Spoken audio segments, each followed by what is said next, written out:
What is up, everybody? Welcome back to Next Gen Geek. I'm, of course, your host, Darius, and I want to discuss a bit of a recent show that came out, a beloved franchise that has been around for quite a long time, and that is Avatar The Last Airbender on Netflix. The recent live-action adaptation of this popular animated series has recently came out, and we have a lot to say about this. So without further ado, let's get right into it.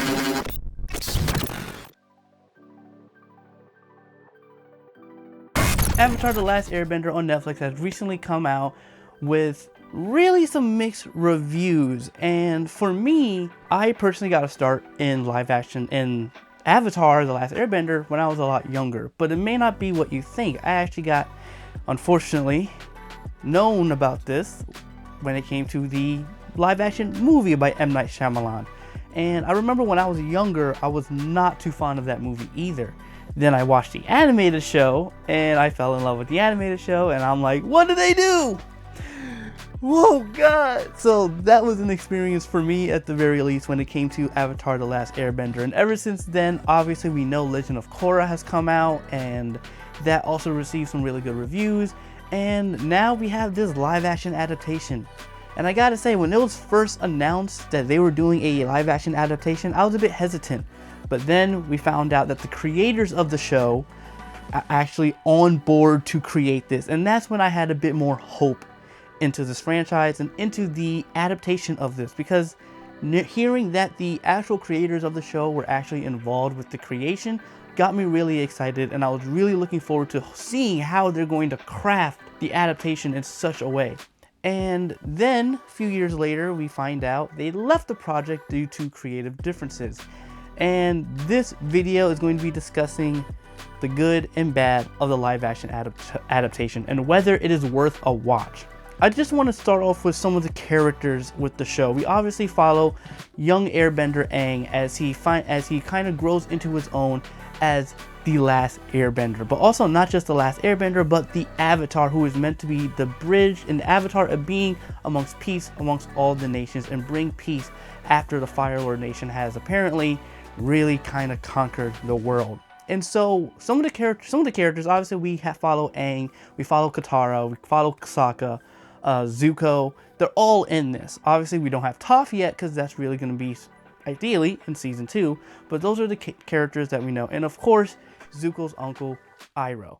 But once I started watching the show, and especially the first episode, I got worried. I got worried very quickly, unfortunately. I think one of the things that I did like, I want to talk about the likes. What I liked about the show, I liked some of the visual effects. When it came to the bending itself, the earth bending, the fire, the air, the water, some of that on screen really did look great. So I really have to give props to the visual effects department.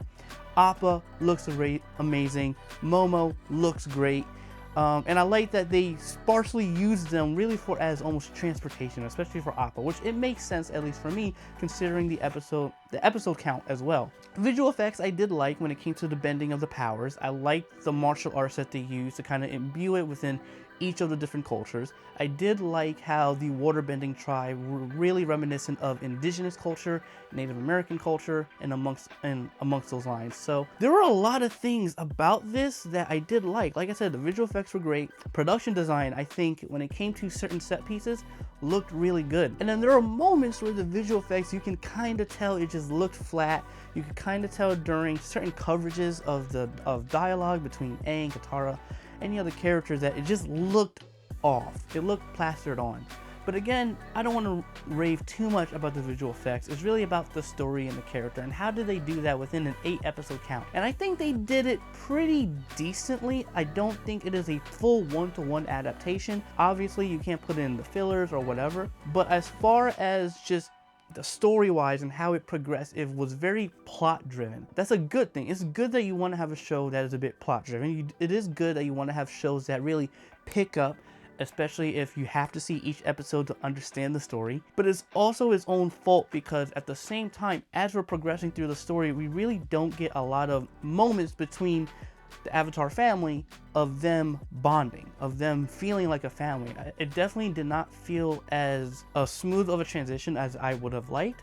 There are times when you have even Katara saying, "We're a family," and I'm just like, I just don't feel that. I don't feel an actual care and love of these characters as a group. And I think there are certain elements where it does feel rushed in a bit of ways to get to the next plot point, to get to the next story, to get to the next chapter, and not necessarily holding in on these emotional moments that I think would have been very integral to fleshing out that family bond amongst these three characters. And I think some of the Aang, I just want to talk about Aang for a bit. I did like Aang. I think Gordon did a pretty good job with what he was given with this role and who Aang is. One of the things that's very clear early on within the show is that it is very much geared towards a mature audience. Right in the beginning, in the first episode, you basically see the Fire Nation taking out almost all the airbenders in that temple, and it's done in a very brutal, gruesome way where you actually see people getting burned alive. So right then and there, you already know this is for a mature audience, for that young adult audience, maybe a bit older. This is meant to be serious. And so how I see it, it is quite a bit of a difference from the animated show, where when you watch the animated show, it's very animated, it's very bubbly, especially with Aang as a character who's basically a 10-12-year-old kid, and you kind of see a bit of his innocence in the show. And I'm not saying he's actually innocent, but just that childlike nature that you get to see in the animated show. You do get glimpses of that in the live action adaptation, but I think because of how tonally different, how they immediately start off with, this is what the show is, this is who Aang is, who's not just the Avatar now, but he's also a kid that has a heavy burden on being the Avatar. And again, I do like that, because it is a serious aspect of the show too, where he is the last airbender. He is meant to be a symbol of peace, and yet he's been gone for hundreds of years, so he hasn't really aged. You know, he's still a kid, he's not well experienced, he hasn't mastered all of the elements. That as a premise, even from the animated show and live action, pretty good. I do like it. But again, you don't really see a bit of Aang's character, or at least how people are familiar with him, I think, from the actual animated show. Another character that has definitely changed is Sokka and his overall arc. He's no longer, or not really, this sexist type of character, or how he kind of thinks women can't do certain things. They kind of really deviated that from the live action adaptation, which I don't mind. How I see it, if you're going to deviate from that, okay, no problem. But at the same time, that is still an integral part of Sokka, especially as he grows into his own, not just as a capable warrior, but also as a capable leader. You know, the whole premise of a good chunk of Sokka's origin, especially in the show, and that they added that I did like this, is that they kind of show that he wants to be a leader. He wants to be a warrior and a capable one. You know, he comes from a family, or at least his father didn't believe in him. And so I did like the additions that they added to his character. I just don't think the 8 episodes count mark really did justice with his entire arc. Again, there are certain times where the story felt rushed and couldn't take its time a bit. And I think that it's just battle. It's frustrating, because it's just like, oh, you could have done this, you could have done that, but then they just, I'm not saying it ultimately fell flat, but I think there were a lot of missed opportunities within the show to really adapt elements from the animated show to fully flesh it out a bit more. The world building, I gotta say, is really good. I really got a sense of, this is a pretty vast universe, but it's still small within Aang's journey, which I really did enjoy. You can save other cities and aspects later on in the season, such as, you know, when we include Toph and other characters. But I think as far as some of these characters, some of them I just don't think hit the right mark as far as a one-to-one adaptation. I don't mind changes, but I do feel as if it did deviate a lot from their own individual personal arcs. And another character that kind of frustrated me was Katara. I love Katara from the show. She's probably one of my favorite characters, and I was really excited to see how they did her. She felt like more of a new blank slate type of character, and they wanted to add something different onto it. I don't think this is really the Katara from the animated show, as we all know to love. She doesn't have too much of that sarcastic vibe to her. You know, from the animated show, we see her and Sokka kind of go head to head in a lot of ways. She can challenge his energy. She can challenge him quite a bit, where we don't really see that too much in the live action show until later on. I do like the aspect of her wanting to get better at waterbending.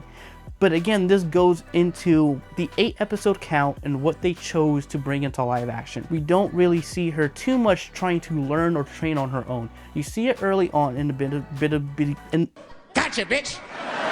A bit in the beginning and a bit in the end, especially when it came to them finally getting to the Northern Water Tribe, and how she's basically like, I want to train, I want to fight.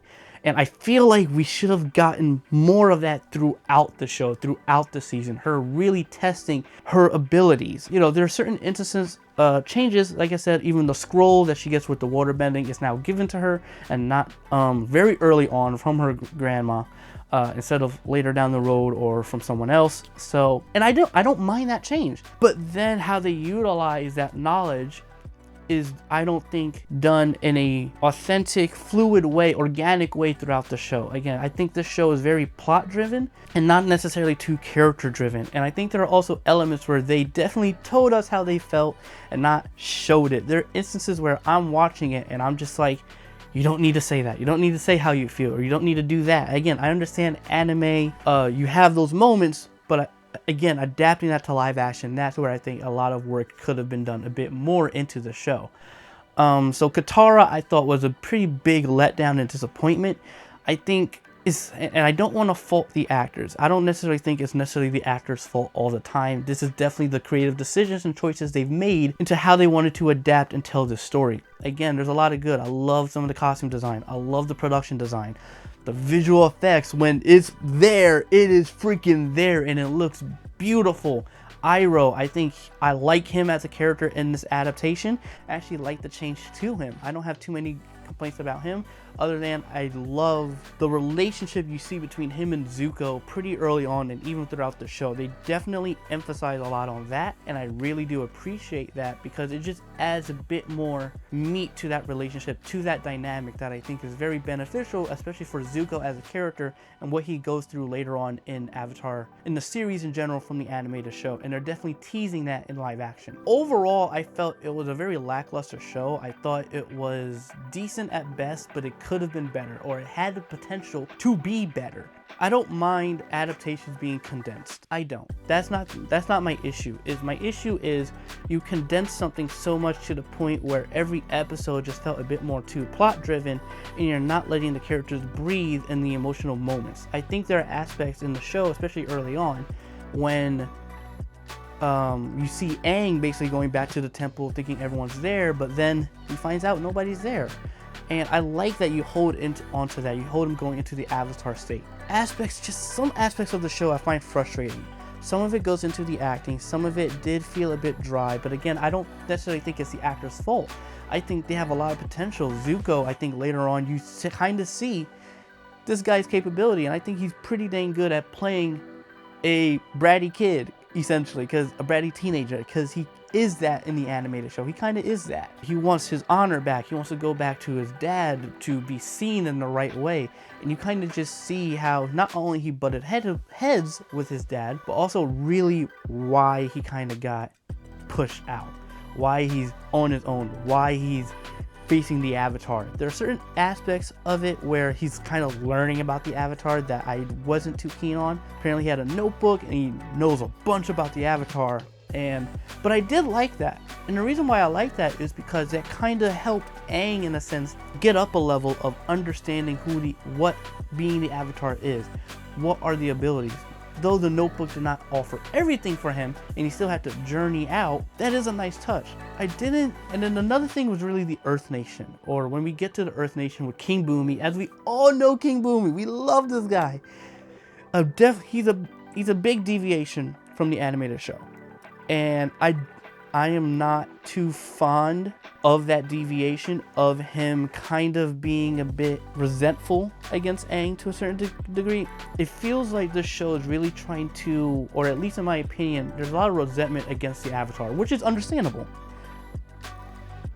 But he's a kid. He didn't know better. So, I mean, and this is where I think when you're adapting animation or something like an animated property into live action, you have to be a bit more careful and a bit more cautious with how you kind of explain some of these storylines and some of these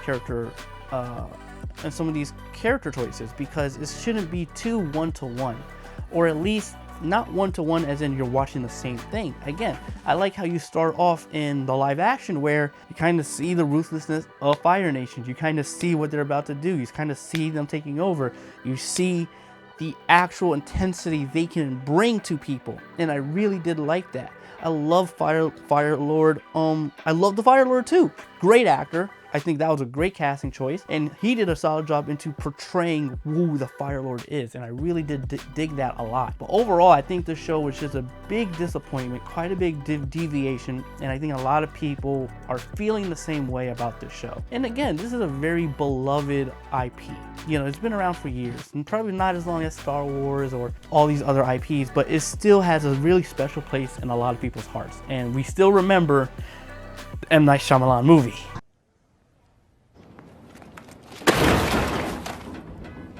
Yeah, boy, that was a movie.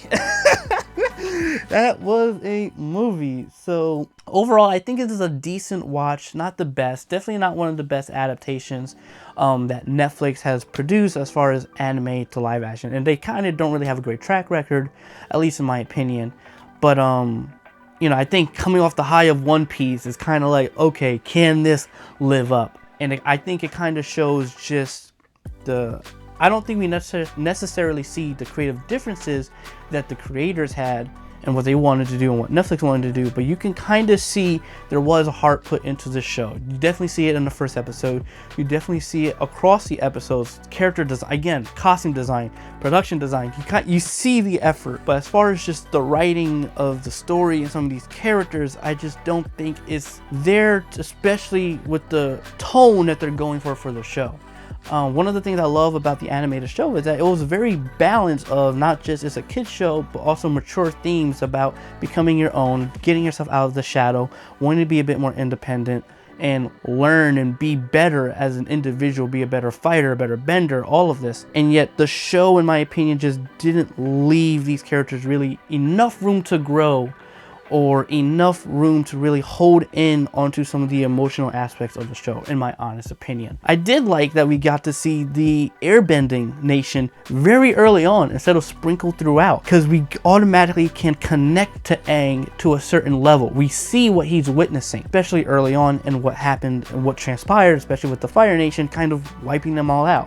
So again, there are changes that I did like, and especially early on, especially how they start off. They start off strong, but I also think their focus in the tone and trying to be mature and dark is also its own downfall as far as balancing out a show with its comedic lightheartedness, because Aang is still a kid, and some of the serious stuff that goes on. You know, again, Aang is essentially the Avatar. He is essentially perceived as the savior for a lot of people within the world of Avatar, and I think that the tone is a good thing, but it took itself a bit too seriously, I think, or it tried to be too serious when it didn't really need to be. And I remember seeing an interview that his audience was, I think the showrunner was talking about how his audience, his target audience, were essentially Game of Thrones fans. You know, he's going after that audience. So the thing with Game of Thrones, that writing is very different from Avatar. You know, it's a whole different being, and so trying to make Avatar into this whole other thing that is not really, I'm not saying it's not meant to be. You can probably adapt it, take that darker tone, and again, I did like it, but it just doesn't balance out, at least in my opinion. And when you're writing a show, at least with that tonality, but you have a lot of aspects about it when it comes to the characters and the dialogue kind of falling flat, it really doesn't help the maturity of the tonality of the show, and it kind of comes across as trying too hard, or is trying to take itself seriously, or the writing isn't there for the tonality and maturity they're aiming for, especially with the audience that they're going for. And again, Avatar The Last Airbender is a teenage, kid-friendly show in general. This is why I'm very torn on the show. I was highly expecting it. I really wanted it to be good, but it left me very disappointed. And I think, man, I want to say I recommend it, but it's hard for me to say I strongly recommend this. But if anything, and like in all of my reviews, I always say, if you guys are still interested in watching Avatar The Last Airbender, the live action adaptation, go and check it out yourself.